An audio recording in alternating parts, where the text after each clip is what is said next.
to support them through these hard times. Last month, the CSU the state budget reinstated the $299 million reduction to the CSU's budget. And in addition to that, they've received plenty of federal funding. And we urge the CSU and Sac State to use this money to support their employees through these unprecedented times.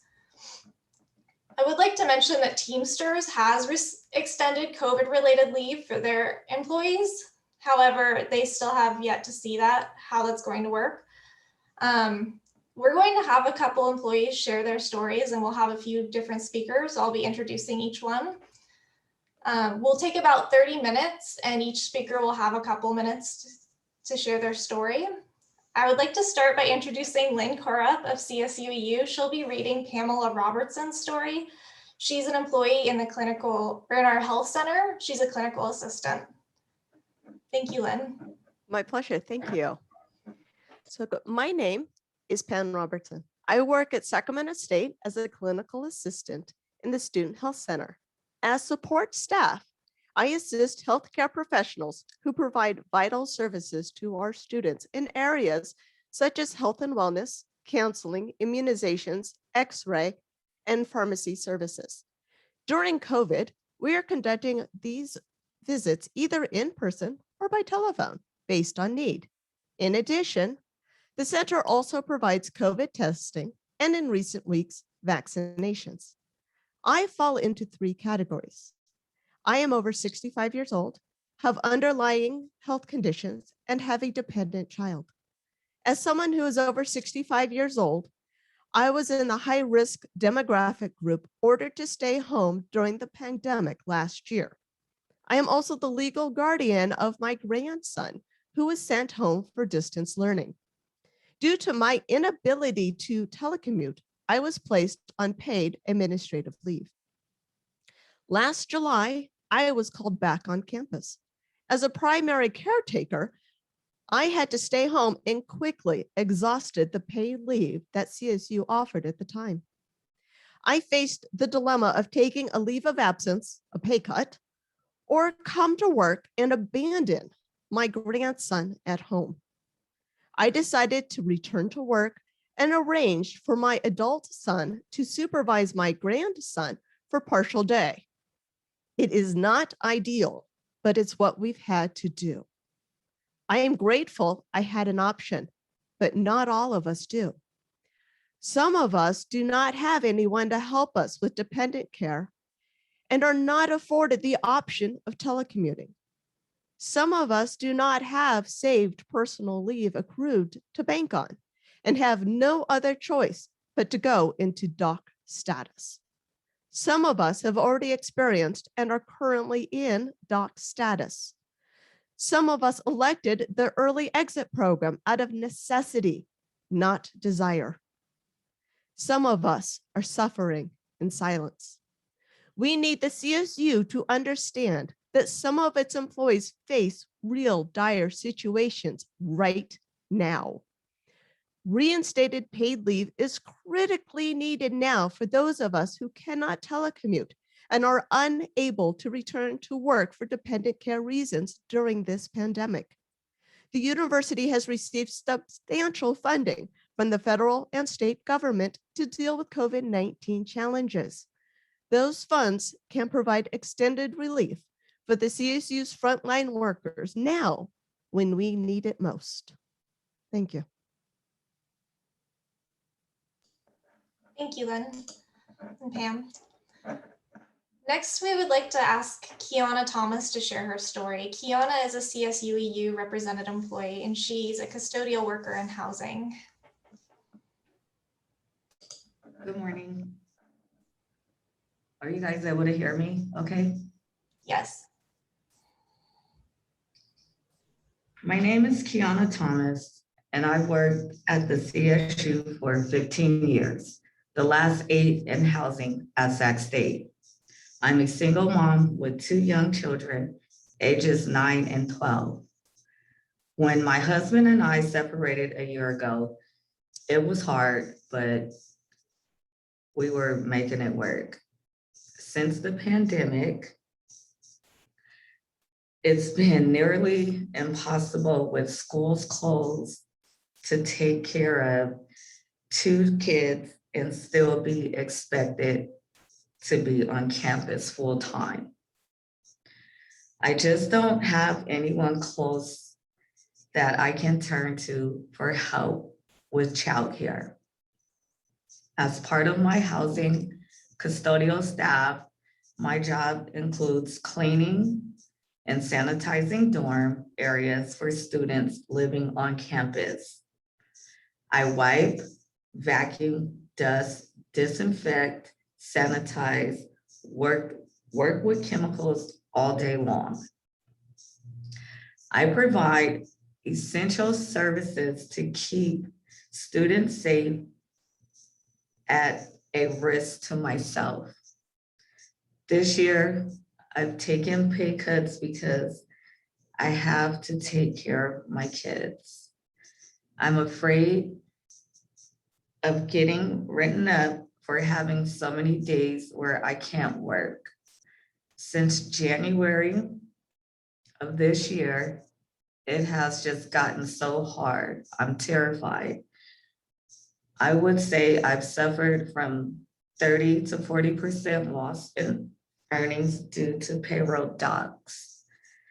Our union did a survey in January and found that 23% of our membership need to provide childcare because of school closures. Last year, the CSU did provide a paid off leave program for up to 256 hours.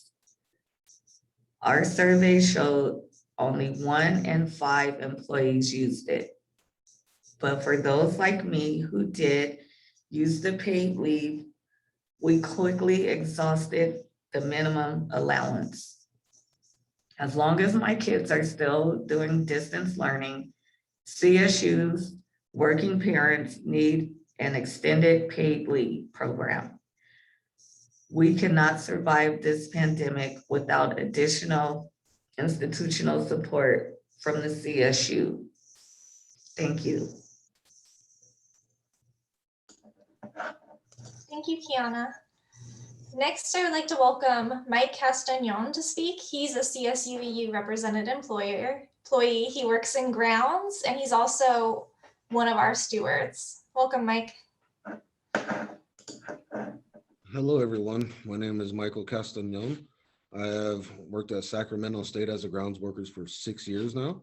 I mainly work in the athletic fields, maintaining, weeding, edging, and also lining for the games. There are 21 sports active with more than 550 students on campus. My shift is a Monday through Friday. Last year when the pandemic started, I was able to take about 4 months off of work paid so I can be home to take care of my children who are ages 5, 6, and 17. Schools were closed and they needed a parent home during the day. My wife is a driver and she was considered an essential worker and never was able to stop working. Even though the pandemic is still with us, the CSU has decided not to provide any additional paid time off in 2021. This left my family and many others in a very tight spot because I have to be home and I cannot work full time. I have a pay cut of about 40% so far this year. It's wrong to have to choose between a paycheck or your family. Custodians and ground workers are among the lowest paid at the university, and most of us happen to also be people of color. We are calling on the CSU to provide its frontline employees with additional COVID relief as the operational backbone of this university. Our work helps keep everything else at the CSU running to serve students. Yes, the pandemic has virtually hit everyone, but some harder than others. In a recent union survey, 15,000 members, 1 in 3 reported they're still working on campus. Not surprisingly, a majority of the work is either in healthcare or facilities. Workers such as myself are the ones in the greater need of paid time off because our job, we can't work from home. We have to be home as long as schools remain closed. The CSU needs to step up and do the right thing. We need more support and we need it now. Thank you, Mike. Next, I'd like to welcome Margarita Berta Avila, the CFA president for Sacramento State University. Thank you, Kaylin, for that introduction. As shared, my name is Margarita Berta Avila. I'm chapter president of the California Faculty Association, as well as AVP of Northern Chapter Presidents for CFA, and a professor of education in the College of Education. Today, we are here in solidarity with our union siblings on our campus. Similar to the experiences shared, our faculty, specifically our parent caretakers, are frustrated and are adamant that not providing COVID relief is unconscionable. Unconscionable to hear the sacrifices and the stories that you've heard today in order to keep families moving, in order to keep children moving, in order to keep one's own livelihood moving. Unconscionable that those decisions have to be made to have dock in pay. All members of the various unions do not have months to wait. Actions need to be taken now. We don't have 3 months, we don't have 5 months. People don't have a year to wait. COVID is not going to be done 2 months from now, 3 months from now. The need for COVID-19 relief and any type of leave did not expire on December 31st. Infection rates and families are similar or have increased significantly in many communities compared to spring and fall of 2020. And we are part of those communities. This is not the time to roll back relief and leave programs for the CSU working parents and caregivers and all employees on our campus. It is also clear that a singular leave program cannot address the different kinds of work that have to emerge during COVID-19. And any relief program must be flexible enough to address the varying needs. And that is why we are here today united as unions, because as Mike shared, we are experiencing COVID, but we all are experiencing it in different ways. And those realities and experiences have to be addressed. Yes, the CSU management across at Chancellor's office has proposed different types of programs to different units, but they're almost akin to sick leave that would require discretionary approval by an administrator. At least with sick leave, you don't generally need to get permission. And then moreover, the management proposals failed to address the realities of faculty, parents, and caregivers of elders or those sick with COVID-19. Very similar to the stories and the narratives and the experiences that you are already sharing. With respect to our faculty, the faculty have to mitigate the workload problems being faced every day and the challenges that are being faced. We are not immune to this. We ourselves conducted on our campus, which we shared with our president, Nelson, and our provost, the outcomes of a survey in November, in which faculty shared as well their frustrations and their anxieties and their stress and their illnesses in trying to juggle not only teaching, caretaking, and other responsibilities. And to close, I'd like to read one statement from that survey from a faculty member. Even though the support has been there by our university and department, what I learned is that I'm really tired of a lot of nonsense and wasted time that happens in a university setting. I have to work longer hours assisting other faculty who have been asked to fill in after we have 2 faculty leave our department with short notice. The extra work came with some additional compensation, but it was just expected that we would pitch in and help. There was a hiring freeze, and so we weren't able to replace these faculty members, which was awful. I have never worked longer hours than I have this year. The work has come at a significant cost to my family. There were so many evening meetings after a full day of work. We also have Saturday faculty meetings. While our chair told us that the meetings were optional, they are not really optional if an important issue was being discussed. I don't want to be attending night or weekend Zoom calls after working all day. I want to be eating with my dinner with my family and putting my newborn to bed. And so with that, we know that this is a quality of life issue, but also an equity issue. And this is essential for our campus and the CSU Chancellor's Office to address. And we can no longer, on our campus specifically, allow or rationalize non-decisions to be made with respect to this. Thank you. Thank you, Margarita. Next, I would like to welcome Matt Mason. He's the Teamsters Local 2010 Sacramento President. Welcome, Matt. Hi, thank you for having me. I'm also Matt Mason, a part of the Teamsters Executive Board, and I was on the negotiation committee and stuff for when we negotiated our memorandum of understanding with the CSU to try to get 256 hours of paid leave for our employees. We did succeed, and after 5 drafts and after having negotiations all through the month of January, on January 28th, we did come to an agreement with 256 hours with our Unit 6 employees giving up an emergency pay grievance and setting that aside. Still, with having these hours, given to us, which amounts to 32 days of leave to be used in case of COVID situations, we haven't received a technical letter, or instructions on how to use these. And our members and stuff were all paid on a monthly basis.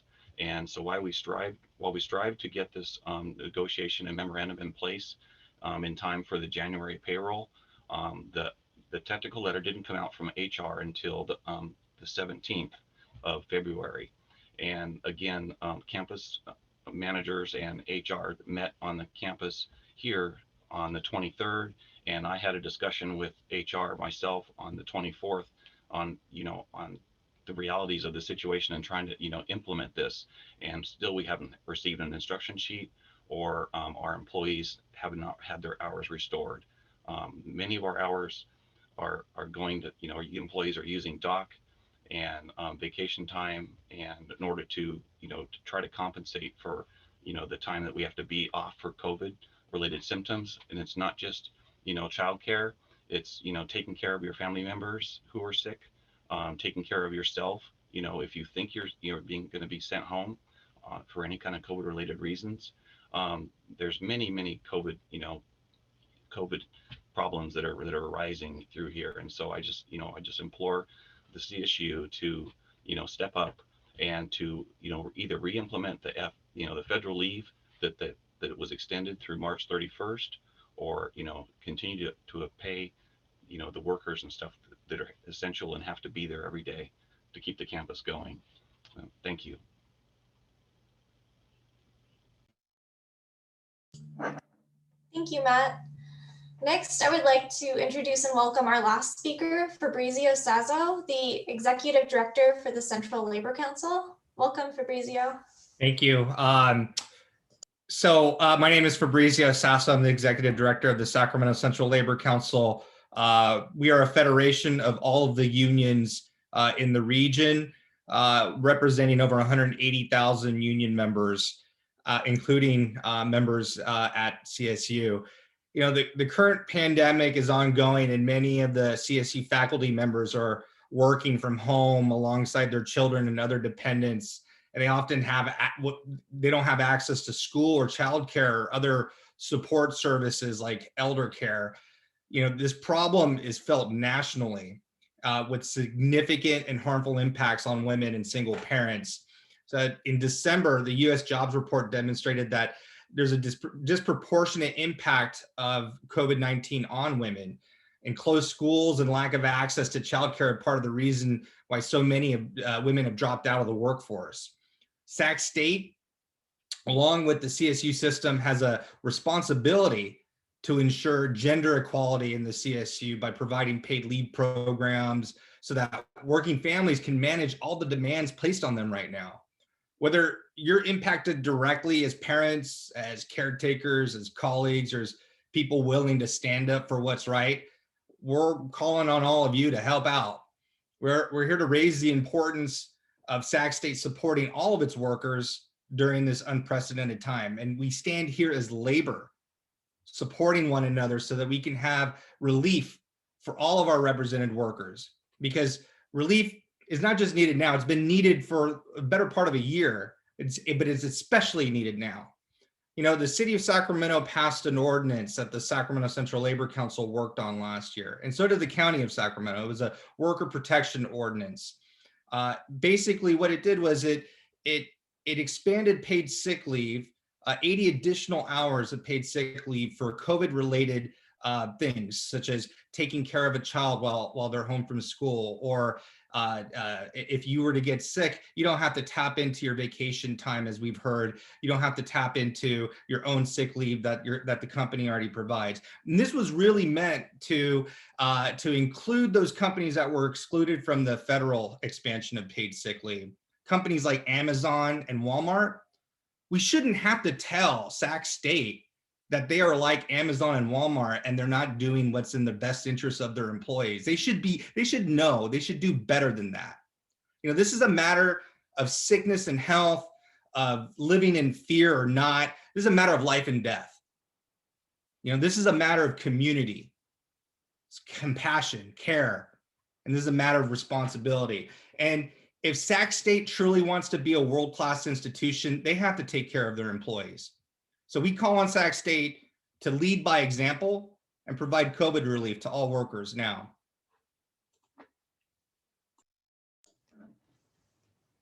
Thank you, Fabrizio. So that's all of our speakers for today. I just want to further press the importance of this. Sacramento State, as Fabrizio said, needs to set an example. They need to make, and the whole CSU system, they have a chance to step up and set an example here and take care of their employees the way they should be. Our employees shouldn't have to make tough decisions between taking care of their kids and having to lose money. We have employees who make close to $30,000 a year now going and taking unpaid leave so that they can care for their children and educate them, or stay home because they're worried they might be sick and do the responsible thing. Thank you all for taking the time to be here today. If you have any questions, now is the time we'll be taking them and answering. Janet, will you be managing the questions?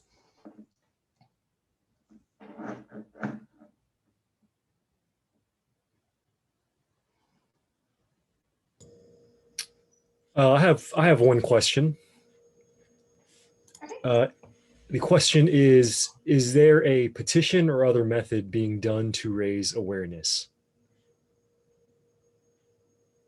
So I believe each union has made a few different attempts. I know for CSUEU, we've actually been actively bargaining with the chancellor's office to try to get extended COVID relief for our employees.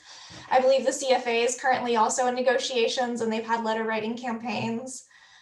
We've been contacting legislators, but so far the chancellor's office has not provided us with a reasonable offer that our union is willing to accept. Would anyone else like to speak though? I can add to that, Katie. Yes, you are correct with respect to CFA. Our leadership has been in negotiations, and we have actually been trying to have these discussions regarding COVID relief even before winter break. And so it has been quite frustrating that these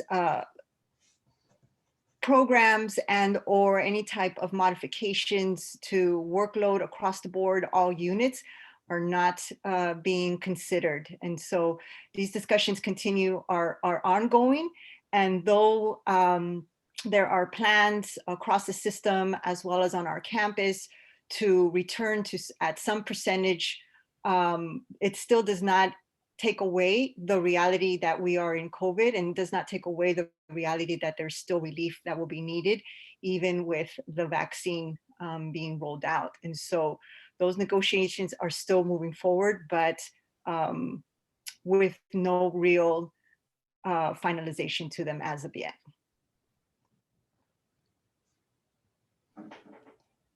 Thank you. Are there any other questions?